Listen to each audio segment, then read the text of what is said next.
Uno de los argumentos más fuertes de que la Biblia es la palabra inspirada de Dios y que predice el futuro con absoluta precisión. Ahora bien, es cierto que hay otras religiones en el mundo en las que sus escritos sagrados contienen una pequeña cantidad de predicciones vagas, pero estas predicciones son tan vagas y tan poco claras que es imposible determinar exactamente cuáles son y mucho menos si son. Si son verdad, nunca se ha cumplido. Pero eso no es el caso en la Biblia. Es especial la Biblia, es única en que hace decenas de predicciones y cuando hace una predicción, esa predicción es clara y siempre, siempre se cumple porque Dios es fiel. Casi un tercio de la Biblia es de naturaleza predictiva y esas predicciones nunca dejan de cumplirse. Y la razón por esto es porque Dios es el autor de las escrituras.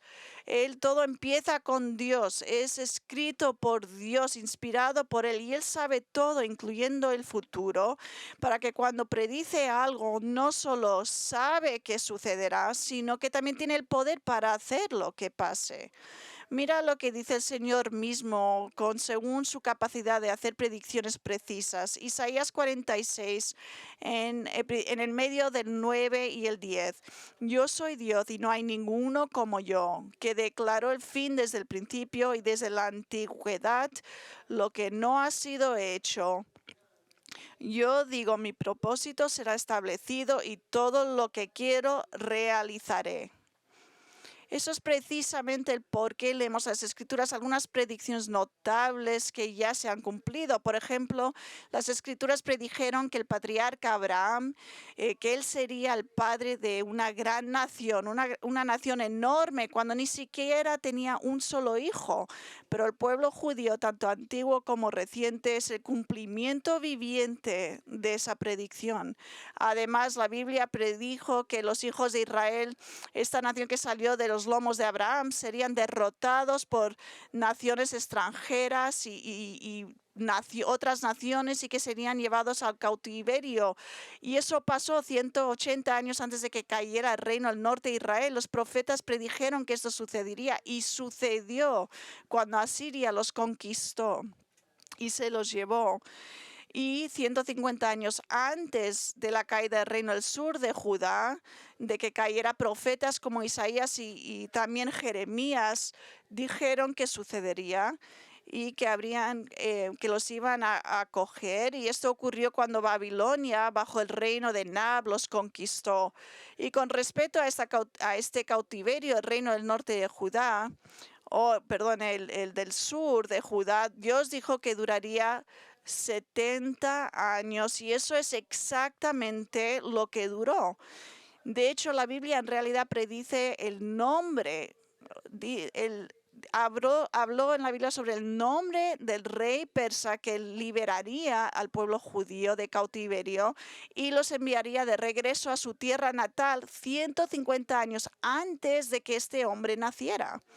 Isaías 44, 28 dice, el que dice de Ciro, él es mi pastor y él cumplirá todos mis deseos. Y dice de Jerusalén, será reedificada y al templo serán echados tus cimientos. Es decir, Dios predijo que Ciro, este hombre, sería el nombre del rey que permitiría al pueblo judío regresar de Babilonia para poder volver a su ciudad natal, para poder volver a construir a Jerusalén y poner los cimientos del templo. Y eso fue exactamente lo que ocurrió. Y debido a que esta es una profecía tan notable, hablando sobre el nombre de un hombre, como es algo tan maravilloso, ha sido atacado por teólogos liberales incrédulos desde hace muchos años, y vamos a llamarlos profetas falsos. Son teólogos liberales incrédulos que se reían de esto, que decían, es imposible que esto sea el caso, esto es demasiado real para que se hubiera ocurrido. Pero John MacArthur escribió esto sobre estos hombres. Dice, fue una buena suposición, tú dices. Debemos creer que la madre de Ciro en años posteriores leyó la profecía y tuvo un hijo al que llamó Ciro y cuya vida entonces planeó para cumplir la profecía. No es probable. Ella era una pagana. Seguramente ella no tenía conocimiento de tal profecía. Ni ella ni nadie más podría adivinar que Ciro iba a ser el rey y liberar a Israel. Dios lo dijo y ocurrió. La Biblia también predice en el libro de Daniel, en el Antiguo Testamento, con asombrosa precisión, el ascenso y la caída de 4 reinos gentiles que dominarían la nación de Israel hasta la segunda venida de Jesús. Escucha, las profecías de Daniel son tan detalladas y tan precisas que una vez más los críticos de la Biblia han argumentado durante años que es imposible que se hayan escrito hasta después de que ocurrieran estos eventos, pero sí que se escribieron años antes de que sucedieran. ¿Por qué? Porque Dios conoce el final desde el principio y revela lo que sucederá en el futuro. Y es por eso que dije antes que la profecía cumplida es uno de los argumentos más fuertes para la autoría divina de la Biblia. Pero por muy asombrosas que sean estas profecías, sí que hay una categoría dentro del ámbito de profecía bíblica que es realmente asombrosa. Y es la profecía mesiánica, es decir, las predicciones hechas sobre la venida del Mesías. Verán, en el Antiguo Testamento Dios dio alrededor 65 profecías directas sobre el Mesías judío, pero hubo muchas otras acerca de él que se dieron en forma de imágenes a lo mejor o como sacrificios de animales y el sacerdocio judío, y ellos son profecías sobre el Mesías, y es la razón por la que dio tantas profecías sobre el Mesías, es para que cuando él llegara a la escena, Israel pudiera reconocer quién era él. Y así leemos el Antiguo Testamento, profecías sobre su nacimiento, prediciendo que él nacería de una virgen, que lo daría a luz en el pueblo pequeño, insignificativo de Belén. Y hay profecías acerca de su linaje ancestral, que él vendría de la tribu de Judá, específicamente la línea del rey David. Y además el Antiguo Testamento predice que la venida del Mesías sería precedida por un mensajero que prepararía al pueblo de Israel para su venida. Y nosotros sabemos que se cumplió cuando vino Juan el Bautista proclamando un mensaje de arrepentimiento.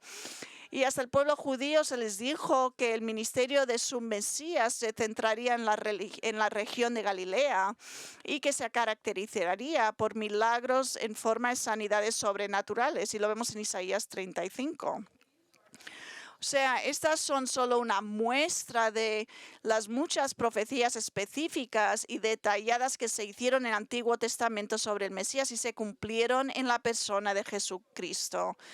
Y entonces una pregunta muy válida y muy buena para hacer, una pregunta muy realista que debemos de hacer es, con todas estas profecías diseñadas para revelar quién era el Mesías, cuando finalmente llegó, ¿el pueblo judío de la época de Cristo lo reconocieron como su Mesías? Y la respuesta es que la mayoría no lo hizo, pero algunos sí. Y la razón por la que la mayoría no lo reconoció es porque la Biblia dice que hay un velo invisible que cubre los ojos del pueblo judío que les impide ver la verdad acerca del Señor. Leemos estas palabras en Pablo, el libro de Pablo, 2 Corintios 3:15, dice, hasta el día de hoy, cada vez que se lea a Moisés, un velo cubre su corazón. Es decir, en cualquier momento que los primeros 5 libros de la Biblia, del Antiguo Testamento, cuando se leían por parte de Moisés, había un velo que los hacía ciegos a la verdad de su Mesías, siendo Jesús.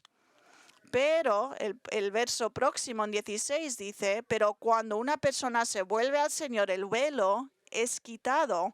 Es decir, cuando el Señor levanta ese velo, el pueblo judío llega a la fe en Jesús como su Mesías.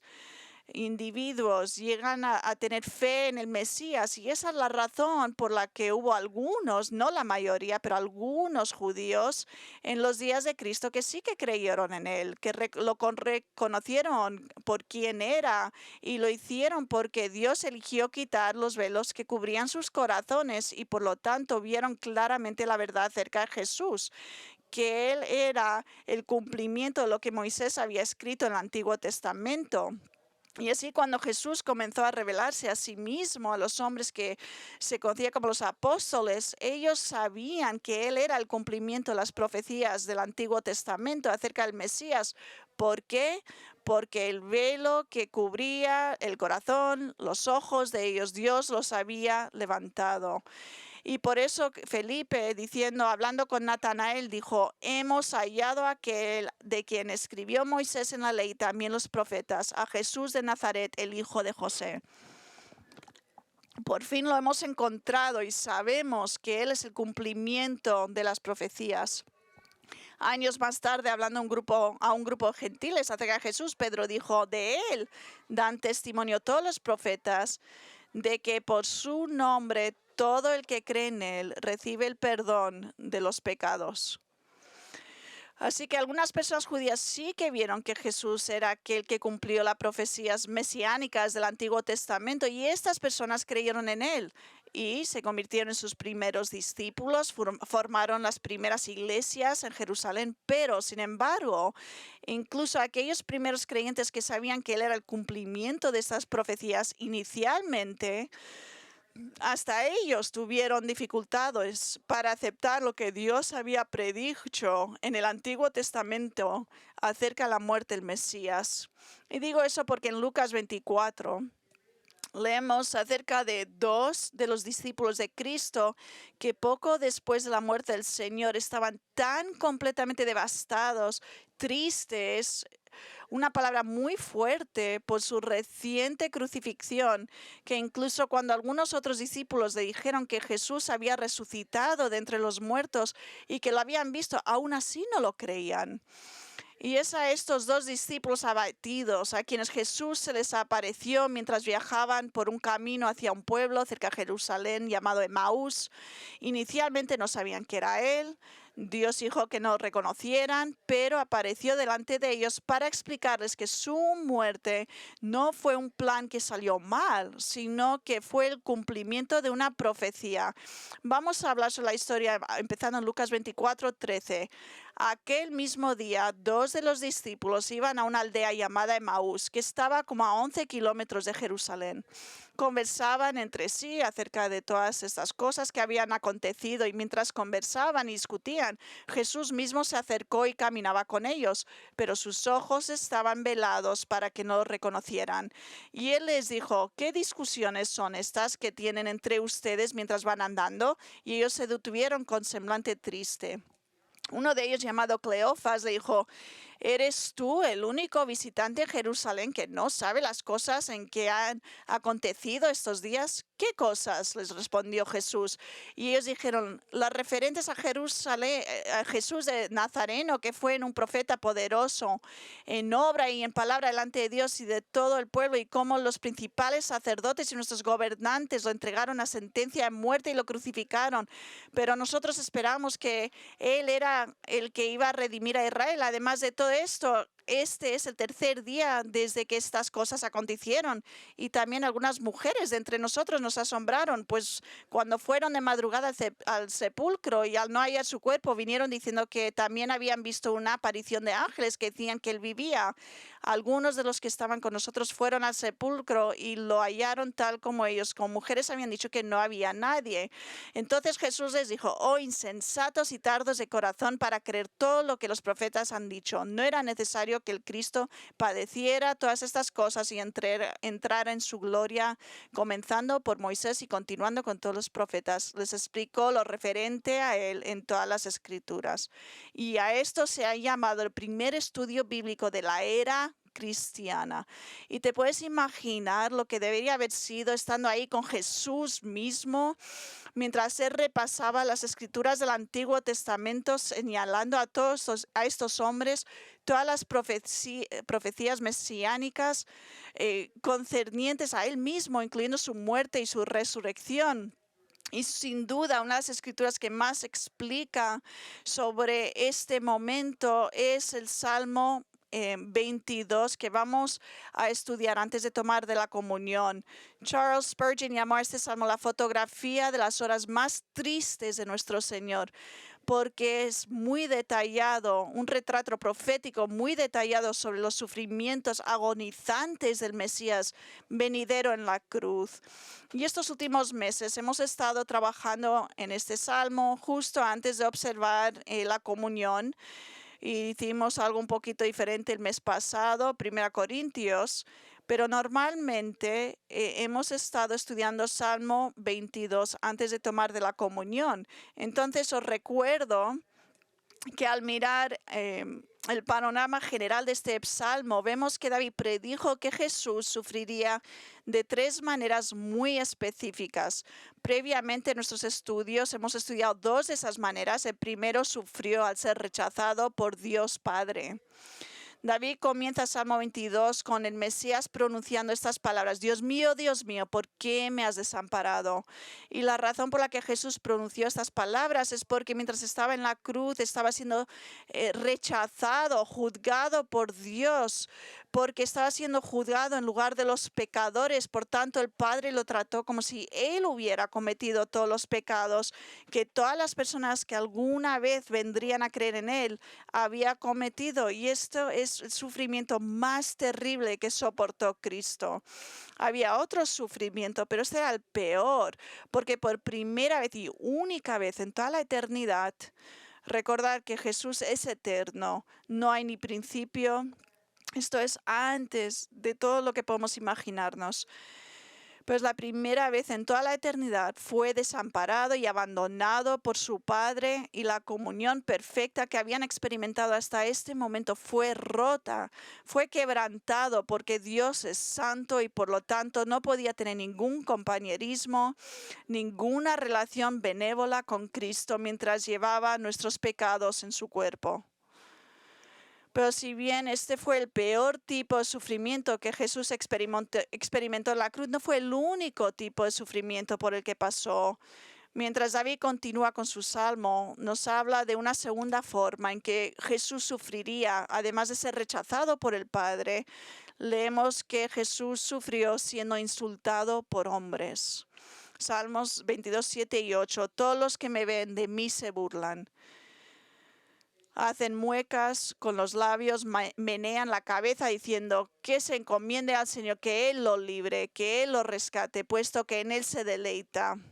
Y lo que leemos aquí en estos versículos, y esto es todo repaso, lo que estamos leyendo en estos versículos es que los espectadores judíos, la multitud de individuos que estaban ahí, lo estaban burlando y habían convencido a Poncio Pilato a matar a Jesús. Y eran estas personas que lo siguieron a él y a los soldados romanos hasta el lugar donde fue crucificado.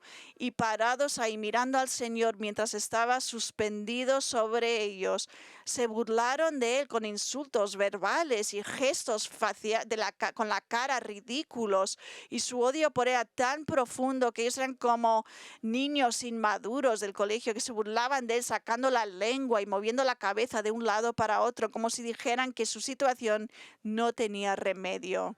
Y luego gritaron acusaciones blasfemas contra él, ridiculizándolo por no tener fe en Dios, diciéndole que se encomendara a Dios y esperara ser rescatado por él de la cruz. Pero Jesús respondió a ese cargo expresándole a Dios en oración que aunque él estaba pasando por la agonía de ser crucificado, su fe en Dios no había vacilado. Todavía tenía fe en él, tal como siempre había tenido fe desde sus primeros días. Mira lo que dice el Hijo al Padre, afirmando su fe en el 9 y el 10. Dice, porque tú me sacaste del seno materno, Me hiciste confiar estando a los pechos de mi madre. A ti fue entregado desde mi nacimiento. Desde el vientre de mi madre, tú eres mi Dios. Y debido a su confianza, mientras estaba diciéndole al Padre que tenía fe, Jesús procedió en el verso 11 a pedirle a Dios que lo ayudara. Tenía fe en Dios, pero dijo en el verso 11, no te alejes de mí, porque la angustia está cerca, porque no hay quien ayude. Sabiendo que todos sus discípulos lo habían abandonado, Jesús pide a Dios Padre que esté presente y que venga a su ayuda, porque dice que la angustia está cerca y no hay nadie quien la ayude. Y ahora el problema al que se refiere Jesús aquí es el tercer tipo de sufrimiento que David nos dice que el Mesías fue obligado a soportar mientras estaba siendo crucificado, aparte de rechazado por el Padre, insultado por los hombres. Hoy aprendemos que Jesús sufrió por ser físicamente torturado por sus enemigos. El 12 y el 13, esto es todo nuevo para nosotros.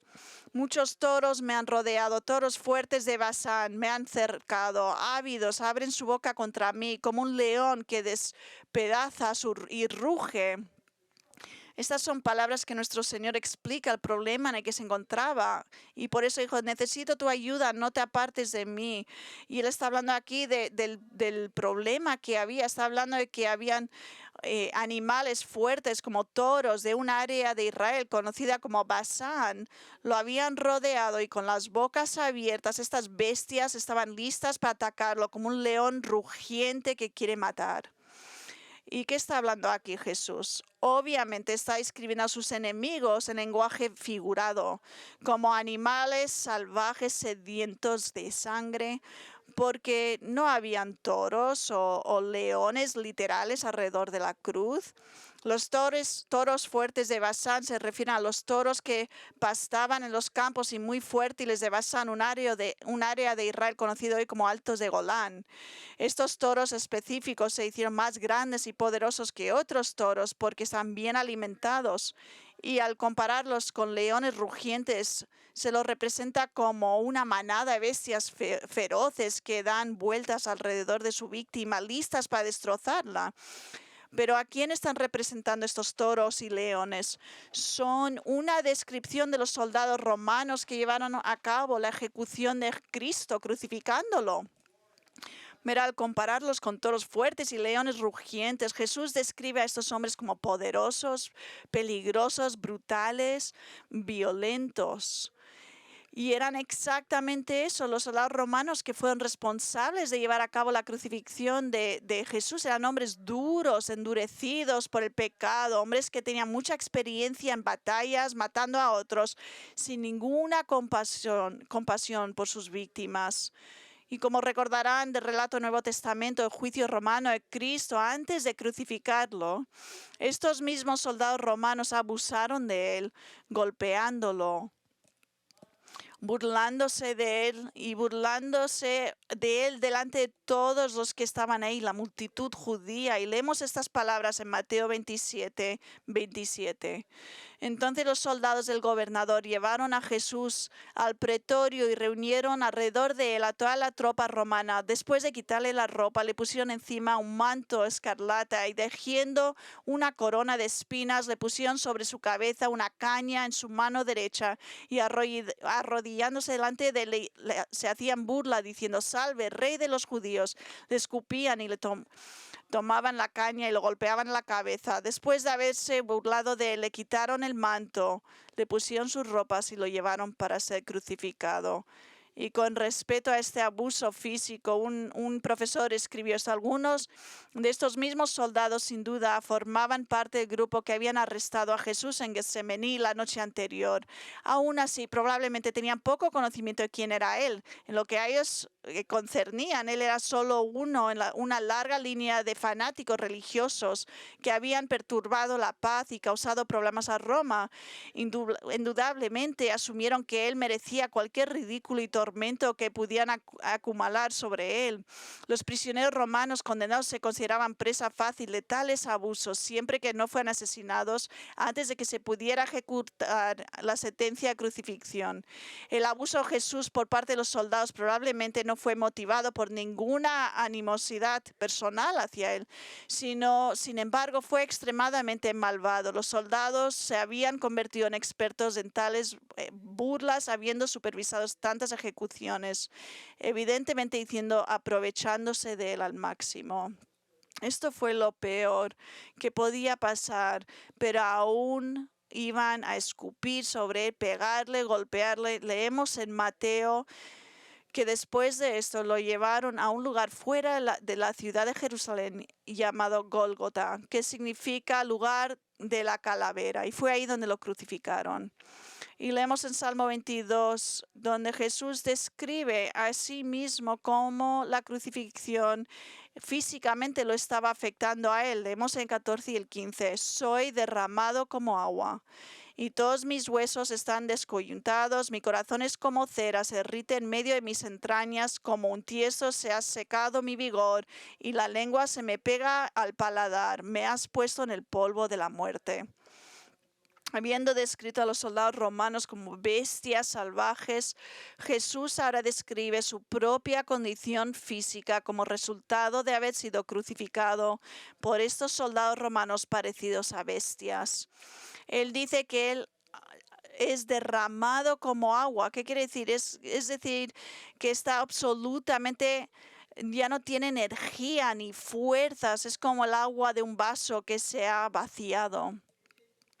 Continúa describiendo su condición física en la cruz, diciendo que todos sus huesos están descoyuntados, que es precisamente la forma en que se sentían las víctimas crucificadas, porque después de ser levantados en las vigas de la cruz luego se dejaba caer en un hoyo de poste profundo, y el peso de esa caída causaría un movimiento tan discordante y tan fuerte con el cuerpo que la víctima sentiría que sus articulaciones y partes de su hueso se torcieron y fueran fuera de sus posiciones naturales.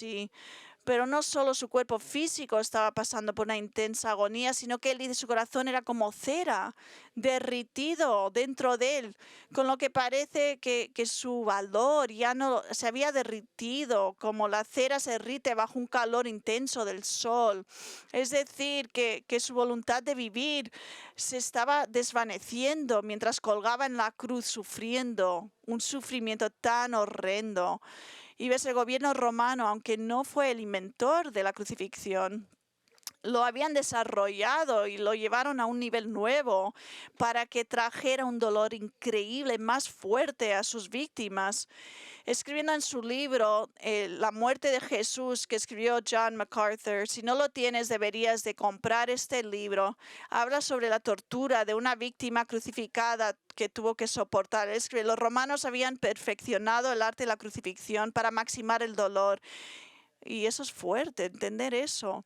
Y sabían cómo prolongar el horror sin permitir que la víctima cayera en un estado de inconsciencia que pudiera aliviar el dolor. La víctima de la crucifixión experimentaría oleadas de náuseas, fiebre, sed intensa, calambres constantes y dolor incesante y palpitante en todas las partes del cuerpo. El insomnio, el hambre, la deshidratación y el empeoramiento de la infección afectaron el cuerpo y el espíritu de la víctima a medida que se le prolongaba el proceso de crucifixión, generalmente durante 3 días más o menos. El sentimiento de absoluta desesperanza, la vergüenza pública y el trauma cada vez mayor en el cuerpo se intensificaron a medida que pasaban las horas. Y además de estar físicamente agotados con todas sus articulaciones torcidas de manera no natural, su deseo de vivir se estaba desvaneciendo. Y en el 15 Jesús continúa describiendo que el daño en su cuerpo, él dice que su fuerza se ha secado y su lengua se ha pegado a su paladar. ¿Qué significa? Que su vitalidad se ha ido, sus jugos de vida se han secado, de modo que está completamente deshidratado. Y por eso su lengua se pega al paladar de su boca. Y es por eso en el Evangelio de Juan leemos que mientras estaba en la cruz, Jesús dijo, tengo sed. Y como señaló un maestro de la Biblia, la ironía de todo esto es que el que creó los ríos y los lagos y que da gratuitamente el agua de la vida, tuvo sed en la cruz. Esa es la ironía. Y luego, fíjate en algo muy interesante, crítico, significativo acerca de lo que Jesús dice de cómo se acercaría su muerte. Él dice, y me pusiste en el polvo de la muerte. ¿A quién se refiere? ¿Quién es el tú? Al que está hablando Jesús. Es Dios mismo, Dios Padre, al que ha estado hablando en la oración mientras estaba en la cruz. Esta es una oración de Jesús al Padre Dios. Y ahora está dando una declaración realmente profunda de Jesús, porque mientras Él está describiendo lo que los soldados romanos le están haciendo para matarlo por crucifixión, aquí Jesús reconoce que Dios es el que lo está poniendo a la muerte. Eso es exactamente lo que está diciendo cuando dice que tú me pones en polvo la muerte. Los hombres a lo mejor me están ejecutando, pero tú, Dios, tú eres el responsable de enviarme a la tumba. Este es tu eterno plan soberano para mi vida. Y amigos, esto es exactamente lo que nos enseña la Biblia, Antiguo Testamento y el Nuevo Testamento acerca de la muerte de Cristo, que aunque hombres pecadores mataron físicamente a Jesús, Dios fue quien ordenó esta muerte. Y de esta manera, y leemos en Isaías 53:4, fue herido por Dios. Y luego el verso 10 dice, pero agradó al Señor quebrantarlo, haciéndole sufrir. En el Nuevo Testamento leemos estas palabras por parte de Pedro, Hechos 2:23. Jesús fue entregado por el plan predeterminado y el previo conocimiento de Dios. Y eso no quiere decir que Dios sabía de antemano que esto iba a ocurrir, sino que Dios fue el que lo puso en la cruz por manos de impíos y lo mataron. Dios es el que planeó la muerte de Jesús, el que lo ordenó y que Él moriría de esta manera para este propósito. Y ahora, habiendo hablado estos terribles efectos de la crucifixión sobre su cuerpo y la terrible condición física y emocional en que lo iban a dejar, en el verso 16 Jesús vuelve a hablarnos de los soldados romanos y las cosas malas que le hicieron, porque perros me han rodeado y me han cercado una banda de malhechores, horadaron mis manos y mis pies. Habiendo ya comparado a los soldados y romanos con toros fuertes y leones rugientes, Jesús ahora dice que eran como una jauría de perros salvajes que estaban ladrando, listos para matarlo. Y lo que estos soldados feroces romanos, que eran como perros, lo que hicieron es le ataron y le pusieron a muerte con las manos y los pies. Y esto fue lo que ocurrió en la cruz. Tuvieron con largos clavos de hierro, donde sabemos que las muñecas de la mano y los pies de Jesús, y lo que hace que esto sea tan fascinante es que en los días de David la crucifixión no existía, porque aún no se había inventado. No se inventaría hasta dentro de 500 años más tarde, cuando los persas fueron los que lo inventaron, pero lo hicieron de manera diferente los romanos. Verá, porque los persas creían que la tierra, el fuego y el agua, que estos eran elementos sagrados. Y por eso se negaban a ejecutar a nadie usando cualquiera de estos elementos. Entonces desarrollaron la crucifixión como una forma de ejecutar a las personas para evitar el uso de la tierra, fuego o agua. Y la forma en que lo hicieron fue horrible. Fue empalando a sus víctimas en un poste y elevándolas por encima de la tierra, donde los dejaban ahí a morir. Sin embargo, fueron los romanos quienes tomaron este concepto y lo desarrollaron, crucificando a sus víctimas, clavándolas en la cruz. Y eso es exactamente lo que hicieron a Jesús. Y fue profetizado aquí en Salmos 22, mirar esto, 500 años antes de que se inventara la crucifixión y 1000 años antes de que Jesús muriera. Y después de clavar los clavos en él, Lo levantaron en la cruz, pero no de la manera en que los artistas lo pintan en una escena, con Jesús con un trozo de tela cubriendo su área privada. No, los romanos crucificaban a sus víctimas completamente desnudas, para que estuvieran desnudas para la vista de todos. Y eso fue exactamente lo que le hicieron a Jesús. Y por eso él dice en versículos 17 y 18, puedo contar todos mis huesos, ellos me miran, me observan. Se reparten entre sí mis vestidos y sobre mi ropa echan suertes. Aparentemente la razón por la que Jesús pudo contar todos sus huesos es porque podía verlos, ya que no tenía ropa puesta. Y es por eso que él dice, me miran fijamente. Según verso 18, los soldados tomaron la ropa a Cristo, probablemente sus sandalias, su manto, una diadema, un cinturón, y se la dividieron entre ellos, probablemente 4 de ellos, 4 soldados, con una pieza de ropa para cada hombre. Pero sin embargo, la túnica, la prenda interior que vestía Jesús, decidió no rasgarla, romperla, y se apostaron para ver quién de ellos se lo llevarían a casa. Y eso es exactamente lo que dice el Nuevo Testamento que sucedió en la cruz, cuando en Juan 19, de 23 a 24, dice, entonces los soldados cuando crucificaron a Jesús tomaron sus vestidos e hicieron 4 partes, una parte para cada soldado, y tomaron también la túnica, y la túnica era sin costura, tejida en una sola pieza. Por tanto se dijeron unos a otros, no la rompamos, sino echemos suerte sobre ella para ver de quién será. Para que se cumpliera la escritura, repartieron entre sí mis vestidos y sobre mi ropa echaron suertes. Ahora, amigos, ¿se dan cuenta de la desgracia que Jesús soportó por ti?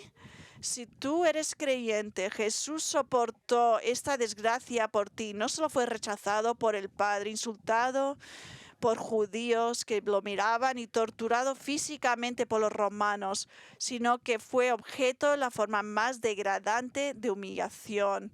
Fue desnudado y obligado a colgar ahí para que todos pudieran mirarlo y burlarse de él y mirar ante su vergüenza. Y estamos hablando del Hijo de Dios, el que nunca había pecado, nunca ha pecado, desnudo delante de todos.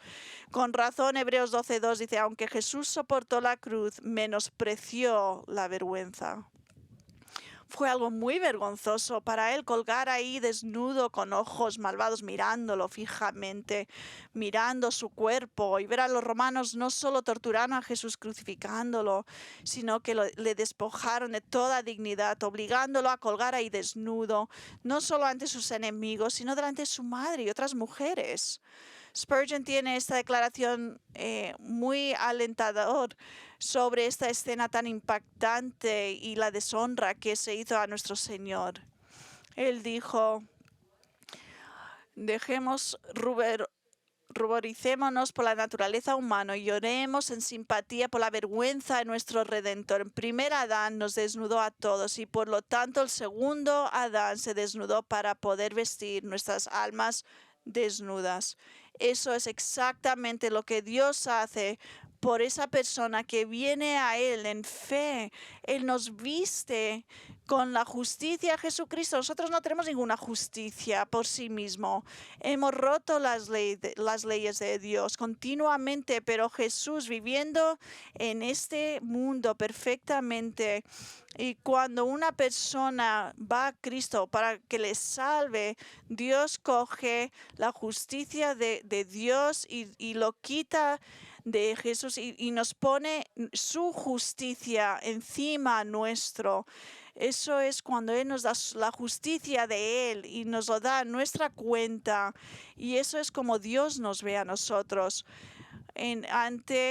con las robas de Dios. Y la única pregunta que hay es, ¿tú has sido vestido con la justicia de Dios? No es algo que sientes emocionalmente, sino que es algo que sabes con fe, porque has puesto tu fe en Cristo por salvación. Has ido a Cristo, has ido a por Él a que sea tu Salvador, tu Dios. Si ha sido así, entonces Él ahora ha sido tu Salvador y Él ahora ha puesto sobre ti su justicia. Y si tú crees que Él murió por tus pecados y tú has confiado en Él por tu eternidad, tú tienes has sido perdonado de todos tus pecados que jamás has cometido y cometerás, y Dios acreditará la justicia de Cristo a tu cuenta. Esa es la gracia de Jesús, de Dios. Y si ya conoces al Salvador, confío y oro que este estudio de hoy te ha dado un aprecio nuevo y un amor nuevo hacia Cristo, que Él soportaría tal dolor físico, humillación y desgracia para poder salvar tu alma y mi alma.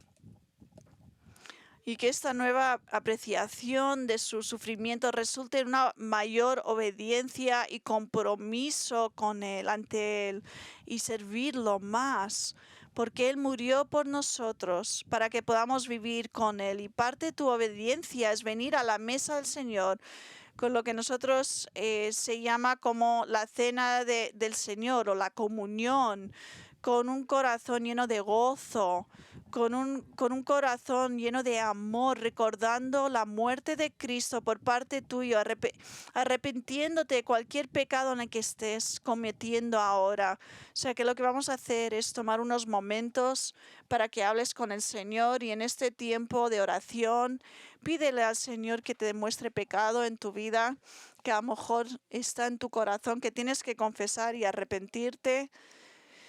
También para darle gracias por la desgracia que Él tomó por amor a nosotros. Ahora, si no eres creyente, por favor, no tomes de la comunión.